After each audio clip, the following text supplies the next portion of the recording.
Good morning everyone. আশা কৰিছোঁ আপোনালোক সকলোৰে ভালে। আজিৰ দিনটোত কিছু আজৰি সময় উলিয়াই গুৱাহাটীৰ মাজমজিয়াতে খুব ধুনীয়া এটা জেগালৈ যাব ওলাইছোঁ।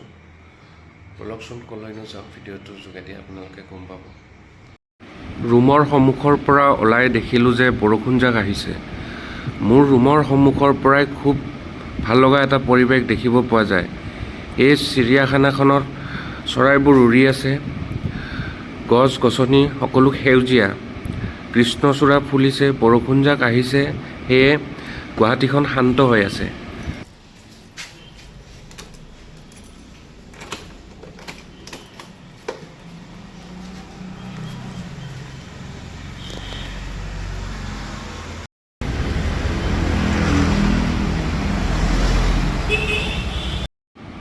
সেয়ে বহুদিনৰ মূৰত আহিলোঁ শৰণীয়া পাহাৰত অৱস্থিত গান্ধী মণ্ডপলৈ বুলি। আহি দেখিলোঁ যে খুব এটা ভাল লগা পৰিৱেশ। ওপৰলৈ বুলি যোৱা সেই একা বেকা ৰাস্তাৰে গৈ দেখিলোঁ যে খুব এটা শান্তিৰ পৰিৱেশ, শান্ত পৰিৱেশ।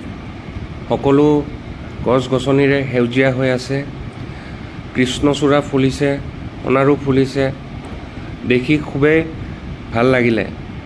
সেয়ে আপোনালোকেও আহিব ইয়ালৈকে, শৰণীয়া পাহাৰত অৱস্থিত গান্ধী মণ্ডপলৈ বুলি। বহুতে আহিছে ইয়ালৈ, আৰু যোনে যোনে অহা নাই এবাৰ ইয়াতে আহিবলৈ চেষ্টা কৰিব। খুব এটা ভাল লগা ঠাই।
গান্ধী মণ্ডপৰ ওপৰৰ পৰা নামি আহি ৰাস্তাৰ কিনাৰতে লাগি থকা শিল এটাত কোনোবা ফিলচফাৰৰ ছবি অংকন কৰি থৈ দিছে।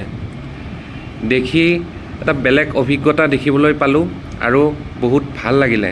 পিছত গম পালোঁ যে এই চিত্ৰ অংকনটো অসমৰ জনপ্ৰিয় চিত্ৰশিল্পী নীলিম মহন্ত দা লিভিং আৰ্ট, তেখেতে অংকন কৰি থৈ অহা এই চিত্ৰ অংকনটো দেখি খুবেই ভাল লাগিলে।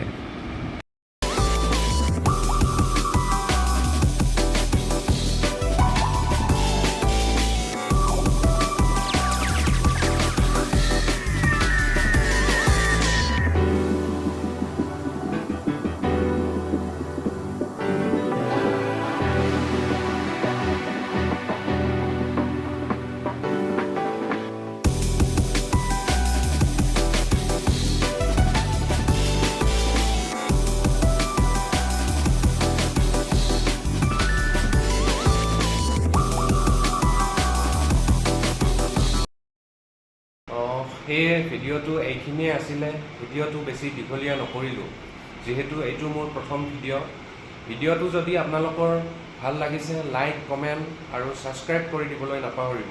পিছলৈ আৰু ভাল ভাল ভিডিঅ' দিম বুলি প্ৰতিশ্ৰুতি দিলোঁ। আজিলৈ এৰিছোঁ, বাই বাই।